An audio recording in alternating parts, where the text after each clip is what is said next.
How many how many are fans of Lord of the Rings? Okay. Thank you. We actually had a few. I thought it might just be a millennial thing, but I love the story of the Lord of the Rings. And one of the things that I especially love about the first movie is the way that it ends. Because they come up with this fellowship, this team, who is supposed to destroy the ring and destroy evil. And what happens at the end of the first movie is the team is broken up. One of the warriors is dead. Two of the little hobbits, friends of the leader, are taken by the bad guys. They're these ugly things called orcs. And then you have three of the warriors chasing them. And it seems like evil is winning, death is winning, and there's no shot that the ring is going to get destroyed. But it doesn't end just with all of these loose ends. You see Frodo, who is the one who carries the ring, and his best friend are still walking to this place called Mordor. They're still on their way to destroy this ring, no matter what's coming their way. And so in a story where there's these loose ends, there's this glimmer of hope leading you to believe the story is not done. That's actually kind of the way that Genesis ends. You see, the book of Genesis begins with creation. It begins with life and blessing, but it ends with two funerals. So the beginning starts with two accounts of creation and ends with two funerals. The first words of the book are, in the beginning God created, and the very last line of the book is, and he was put in a coffin in Egypt. Genesis ends with all these loose ends. And yet, there is a glimmer of hope. You see, we've been working over the past 12 weeks through this story of Joseph and his family that we've called Prepared Through Suffering. And we have learned some of the ways that God works in suffering. In fact, last week we saw the fruit that comes from a life of someone who walks with God for long seasons of suffering. That what happens? They start to expect God's grace to surprise them in life. And today, we actually close the series. We end the book of Genesis, and we learn something else about a person who's been formed by God through suffering. We learn that God works through suffering to form people who live with hope in God's unfinished story. If you would, open your Bibles to Genesis 49. We're not going to be reading all of chapters 49 and 50. I'll kind of be jumping around a little bit. If you don't have a Bible, there's a Bible in the pew in front of you, and it's on page 51. But if you were to read these two chapters by themselves, apart from the context of the whole story and even the whole book, you would wonder, why are you spending so much ink on a couple of funerals and conversations? It's kind of anticlimactic. In fact, there's no more dreams. You don't have prisons. There's no famine. Just blessings, words, and funerals. But underneath the quiet is this peculiar hope, because Jacob speaks and Joseph speaks, and both of them die by the end of this. They're outside of the promised land. They're in exile. But when you listen to them speak, neither of them speaks without hope. And you start to wonder, how is this possible? And what kind of hope is this? So we're going to pick it up here in verse 1. It says this, "Then Jacob called for his sons and said, 'Gather around so I can tell you what will happen to you in days to come.' Assemble and listen, sons of Jacob. Listen to your father, Israel. So, after Jacob gathers his sons, I'm going to kind of synthesize what happens after this point. He gathers all of them together, and he goes one by one, telling them what is going to be happening in their lives in the future. Because he has seen the brokenness of each one of them and some of the good in each one of them. And he's telling them, here's what your life is going to look like. You would think these would be called blessings, but they're actually kind of a future telling of what's going to happen in their lives. And he doesn't have all the answers. That's one of the things about Jacob's hope. Because you would look at this and you'd say, that's not looking pretty for any one of these. And in a hopeless, broken moment where he sees death is coming for him, he sees all the trouble that all of his sons have been through. You think about the story that Judah went through. That's some broken stories right there. Each of his sons have been a part of this. And he pauses in the middle, and he has this direct prayer to God. He says in verse 18, I look for your deliverance, O Lord. He sees his children's failures. He sees the consequences that it's going to impact their lives in the future. You are going to have trouble because of the decisions that you made, but that is not the only part of your story. Because he also sees the faithfulness of God. What kind of hope is that? Because that's different. First, it's a hope that doesn't require answers today. You see, Jacob looks at his sons. He sees the complicated mess, right? And he doesn't formulate an answer as to how every single one of their conflicts, how every single one of their relationships, how every single one of the broken situations is going to get solved. He doesn't formulate an answer for that. He says, I wait for your deliverance, O God. He doesn't know how his family is going to leave Egypt. He doesn't know how his family is going to get back into the promised land. He doesn't know how his family is going to live up to bless the nations the way that God had promised. But he's not passively waiting for anything. He doesn't throw up his hands and say, well, we're in Egypt now. We just live with this. We'll figure it out. No, he's waiting on God. He says, I know God will make things right, but he's going to do it in his time. And one of the ways that he shows this kind of hope is actually in his funeral. Because he says, I don't want to be buried in Egypt. I want you to bury me in the promised land, in the only place that we actually own as a family. And that place is a burial ground. Here's what he says in verse 29 of chapter 49. I'm about to be gathered to my people. Bury me with my fathers in the cave in the field of Ephron the Hittite, the cave in the field of Machpelah. And then verse 33. When Jacob had finished giving instructions to his sons, he drew his feet up into the bed, breathed his last, and was gathered to his people. So he's in a tension where he can see that at the end of his life, promises are not fulfilled. He's going to die knowing promises and seeing that they have not been fulfilled yet.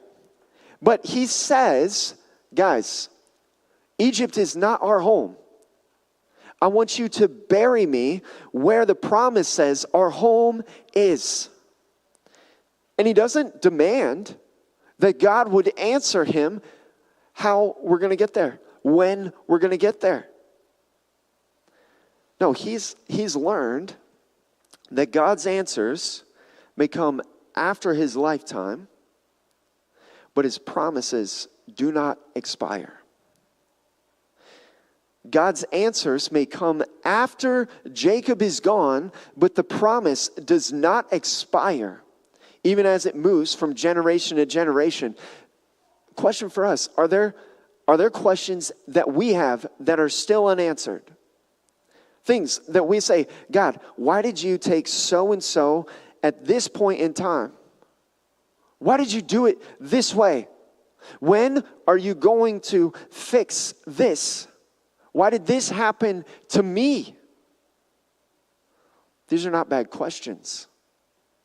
In fact, God wants to hear them. But is our heart in the place where we can say, God, I know you have an answer, but I trust that maybe it's not going to come while I'm still alive? What would that look like for us? For us to live that way where we say, God, here's my question, and I know you have an answer, but I'm trusting that you'll answer it even if it's not in my lifetime. And it's not because our questions don't matter. It's not because we say the pain's gone, and it's not because we finally think we have an answer from God. No, it's because we say, God, your promise does not expire. Your promise does not expire. Maybe we need to get to the place where we say, God, you may not heal me. God, I may not see my marriage fixed completely the way that I wished. God, my kids may not see what I would love to see for them while I'm still alive. I may not get the things that I prayed for in this lifetime, but I trust that your promise does not expire. You are good. And so I wait for you. You know that he's still writing. That kind of hope, when you walk with God through suffering, and that hope says, I don't need his answer right now. I know that he's going to still be writing. That leads to a hope that doesn't expire when you pass away. Look at what happens with Jacob. Jacob dies, they embalm him, and look at the scene. Go over to Genesis 50, verse 3. It's also on the screen. It says this, that Egypt, after Jacob died, Egypt mourned for him 70 days. And then Joseph, he takes him, just like his father said, he takes him over to Machpelah, and he buries his father. But look who is with him. In verse 7, so Joseph went up to bury his father. All Pharaoh's officials accompanied him, the dignitaries of his court, and all the dignitaries of Egypt, besides all the members of Joseph's household and his brothers and those belonging to his father's household. Only their children and their flocks and herds were left in Goshen. Chariots and horsemen also went up with him. And in case you didn't get the point, the author says it was a very large company. Jacob comes into Egypt as a poor migrant on the verge of starvation. And when he dies, 17 years later, all of Egypt is mourning for him. And what is most meaningful about this moment is not the size of the gathering. It's the destination that he brought them to. You see, Jacob insisted on being buried on a tiny piece of land that his family possessed in Canaan. His funeral becomes a profession of faith to his sons, to his grandsons, to Egypt. Later on in the chapter, even the Canaanites watched this. Jacob, after he dies, his hope became a profession of faith. Later on, Joseph says about his own life, he tells his brothers, when God brings you to the promised land, carry my bones with you, So Jacob's hope becomes Joseph's hope. And their hope leaves a legacy of faith. You see, what we can learn from this is that we are not called to be a people where everyone says, when we pass, when we die, man, they were successful. They got a lot done. He was a hard worker. These are not bad things.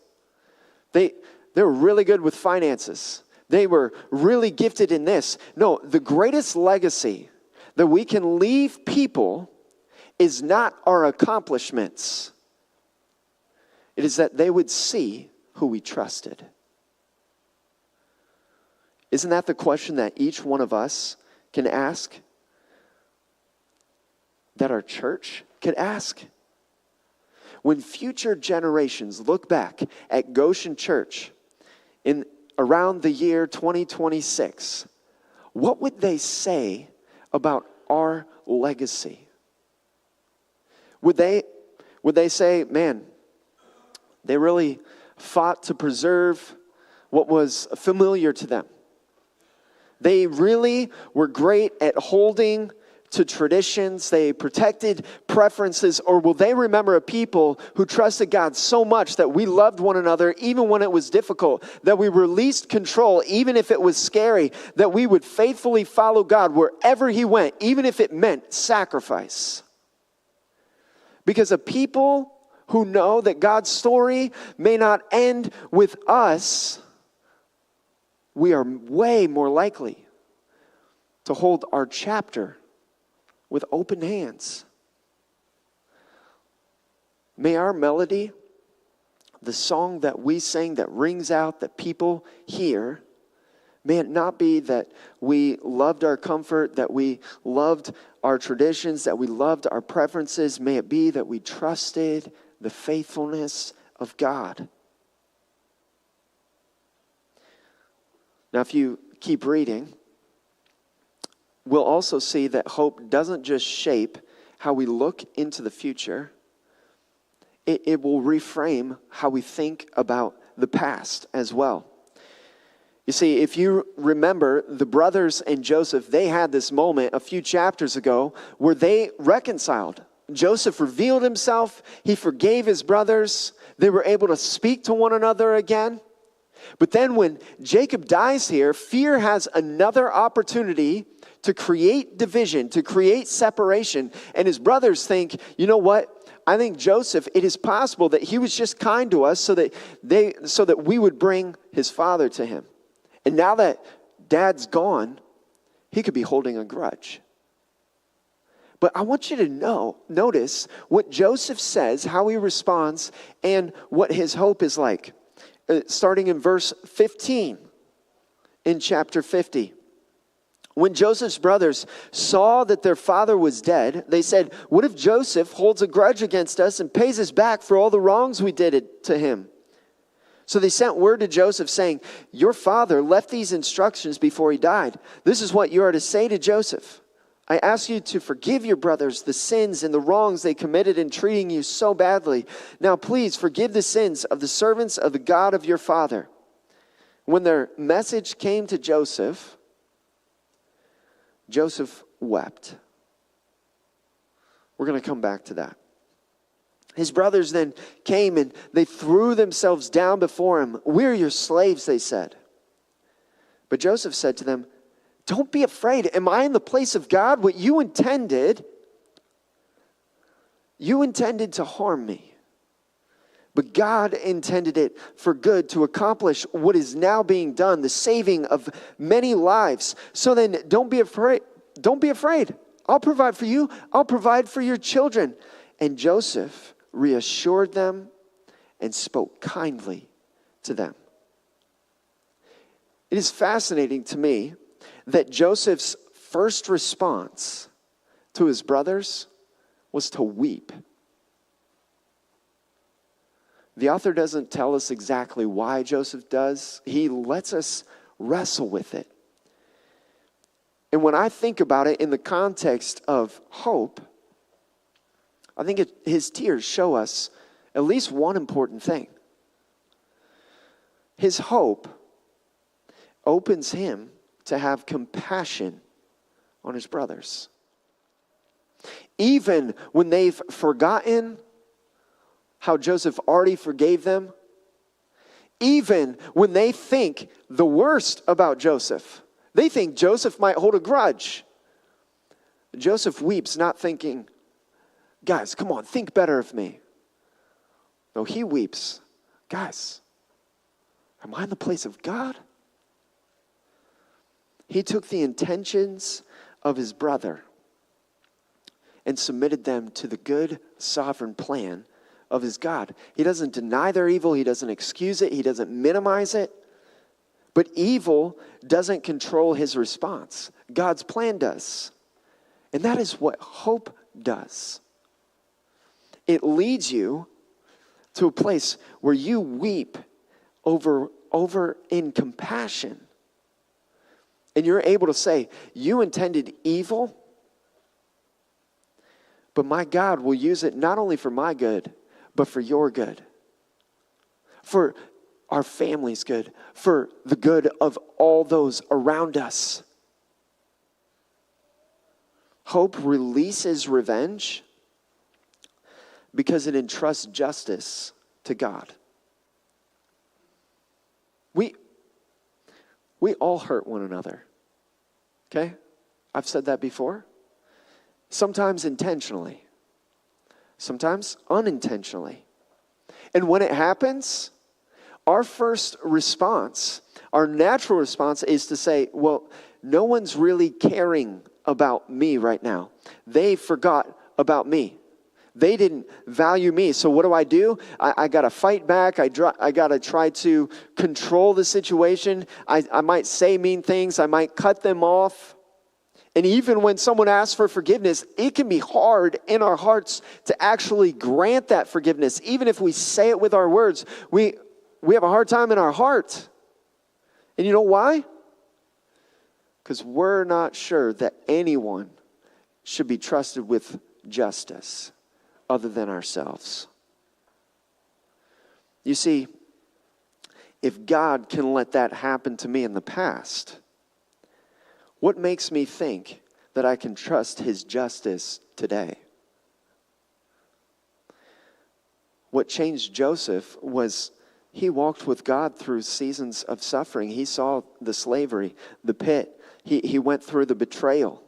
He went through being lied about, and how God turned every single one of those situations into part of the plan of salvation. So when he looks at his brothers, he's not just seeing what they did. He sees what God did. When you walk with God through suffering, it changes how you think about the evil intentions of others or the mistakes of others in your lives. Because your hope in God's future promises leads you to entrust your past hurts to him as well. Are there people in your life who have asked forgiveness that you have been slow to grant? Are there people that you treat with contempt or maybe avoidance more than you do compassion? Are there people you've withheld forgiveness from? You see, revenge says, I'm going to make this right. Hopelessness says, I got to protect myself because they've hurt me before. Hope says, God will make this right. You see, Joseph didn't say that justice doesn't matter. He just said, I trust God with it. So, who's the person that comes to mind when for you to say, am I in the place of God? What you intended was evil, but God intended for good. Only a person with hope, with God's kind of hope, can say that. So we've seen how hope changes the way that we look at the future. We've seen how it reshapes the way that we look at our past hurts. But I want you to notice something else that happens as a result of hope in a person's life. It comes in verse 22. This is baffling to me. So Joseph stayed in Egypt along with all his father's family. He lived 110 years and saw the third generation of Ephraim's children. Also the children of Machir, son of Manasseh, were placed at birth on Joseph's knees. Then Joseph said to his brothers, I'm about to die, but God will surely come to your aid and take you up out of this land to the land he promised on oath to Abraham, Isaac, and Jacob. And Joseph made the Israelites swear an oath and said, God will surely come to your aid, and then you must carry my bones up from this place. So Joseph died. This is the very end of Genesis. Joseph died at the age of 110. And after they embalmed him, he was placed in a coffin in Egypt. Now, when God visited Abraham, he told him, I promise you land.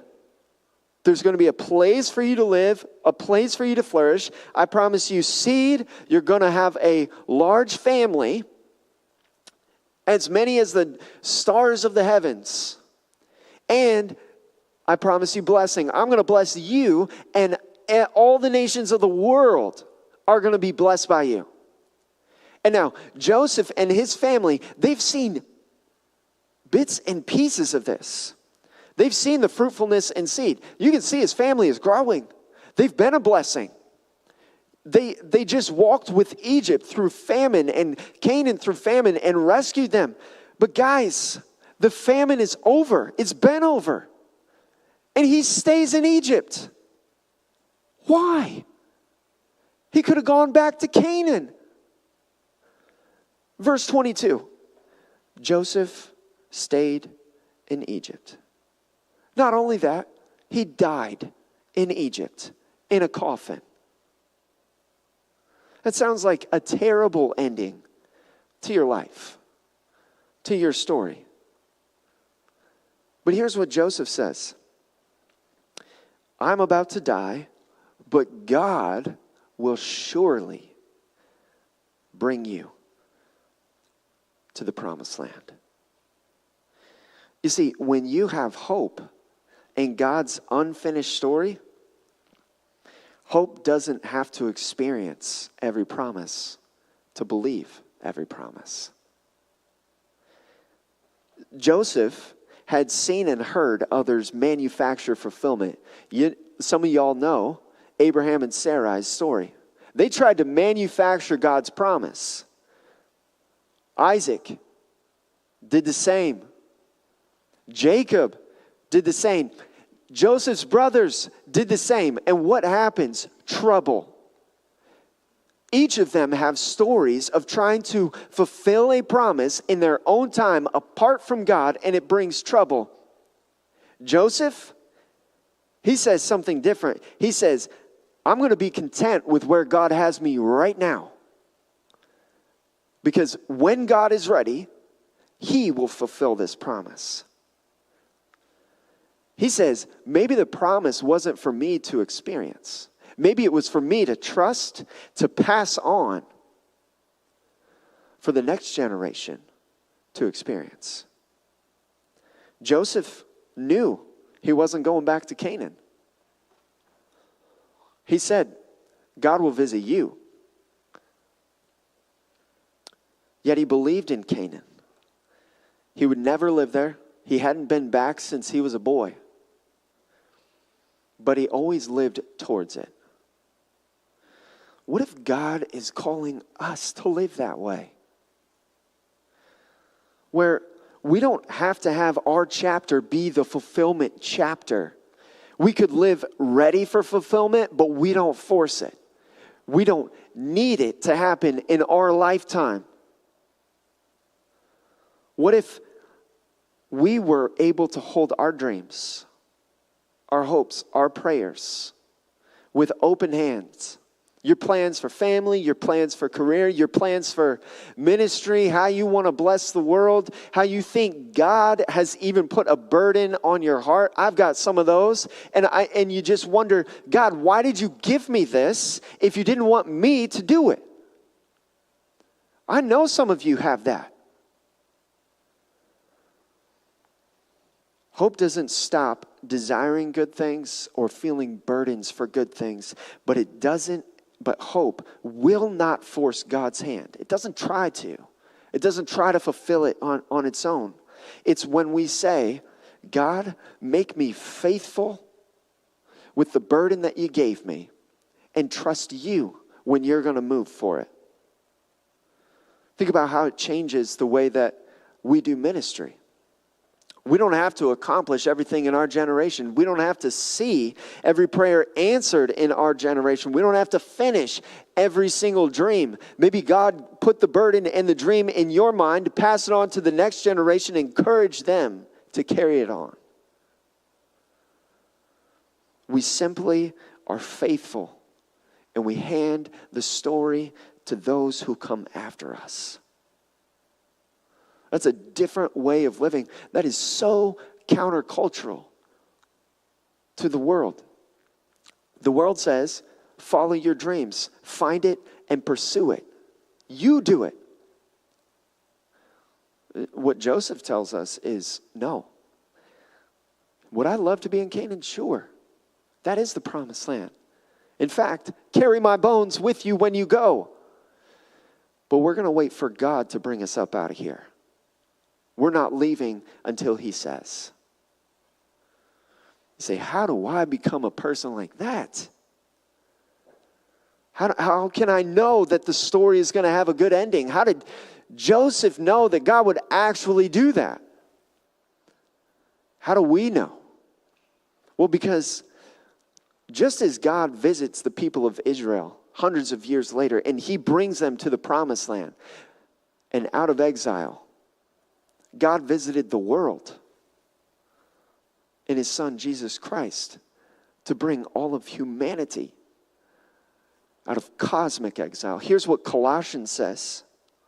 For he, God, has rescued us from the dominion of darkness and brought us into the kingdom of the Son he loves. You see, in the death and resurrection of Jesus, God confirms that the story does not end in a tomb. It doesn't end in a coffin. It ends in resurrection.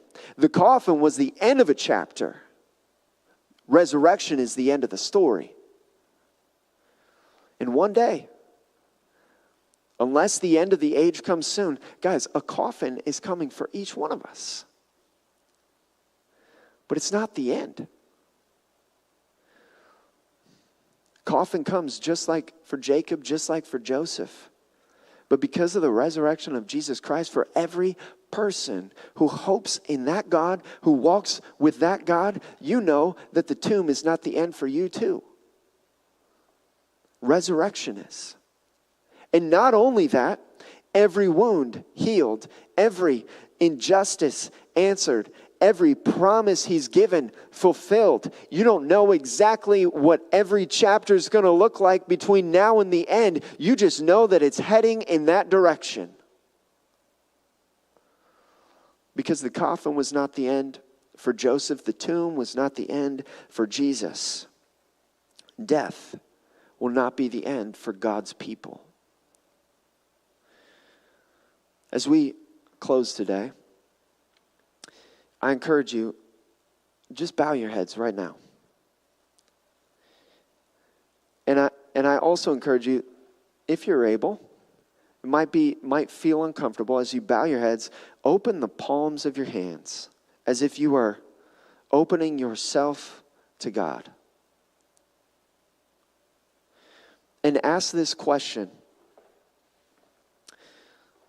Where am I living today as though the end of this life is the whole story and not just a chapter? Where am I living today as though the end of this life is the whole story, not the chapter? Maybe it's in how I'm protecting relationships. Maybe it's in how I protect my money. Maybe it's in what dreams I'm pursuing and not leaving them up to God. Maybe it's a question that I am demanding answers on. Talk to God about that.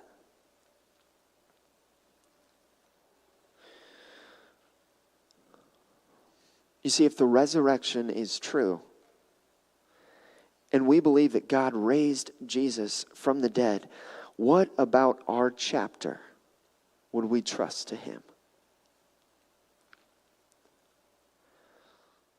Let's pray.